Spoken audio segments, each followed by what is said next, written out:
Steve Scalise can't defend himself, but MSNBC viciously attacked him anyway. Louisiana Representative Steve Scalise is still hospitalized and in serious condition, but liberal MSNBC host Joy Ann Reid didn't let that stop her from portraying Scalise as an extremist just 3 days after an angry left-winger shot Scalise and tried to assassinate dozens of Republican congressmen in Alexandria, Virginia on Wednesday. Reid had NAACP board member Rev. William J. Barber too, a prominent liberal who spoke at the Democratic National Convention last July, on her show Saturday morning, and the two quickly set about attacking Scalise, who is physically unable to defend his record. "There's a whole country out there and a lot of people, at least in my Twitter timeline, and it's a delicate thing because everybody is wishing the congressman well and hoping that he recovers, but Steve Scalise has a history that we've all been forced to sort of ignore on race," Reid claimed. He did come to leadership after some controversy over attending a white nationalist event, which he says he didn't know what it was, Reid said.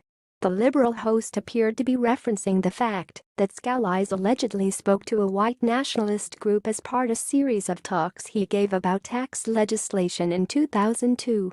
"I didn't know who all of these groups were and I detest any kind of hate group," Scalise said 3 years ago, adding at the time that as a Catholic, "I think some of the things they profess target people like me."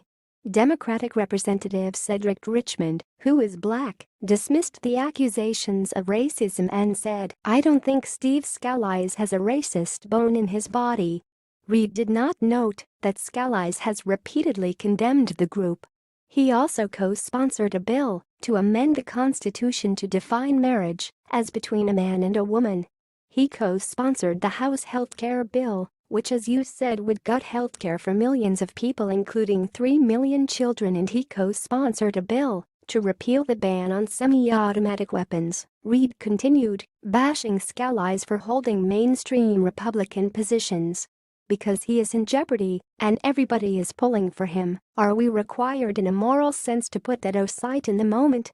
Carter answered that they're required to hope Scalise recovers, but that the Republican should not go forward being homophobic because one of the Capitol police officers who saved his life was a lesbian.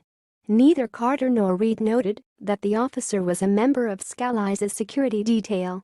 Carter also asserted that the only way you can get to civility is you must start with the establishment of justice.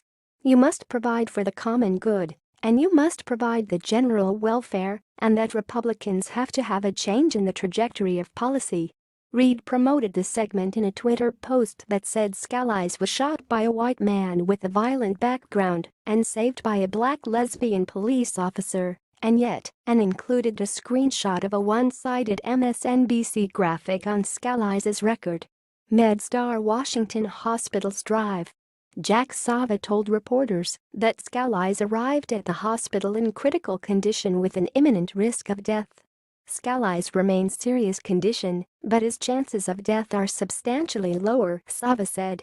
One doctor who spoke to CNN said it is possible that within 3 months or so, Scalise can be back on his feet. Watch more video below. Thanks for watching. Please subscribe 24 Hours channel. Goodbye and see you again.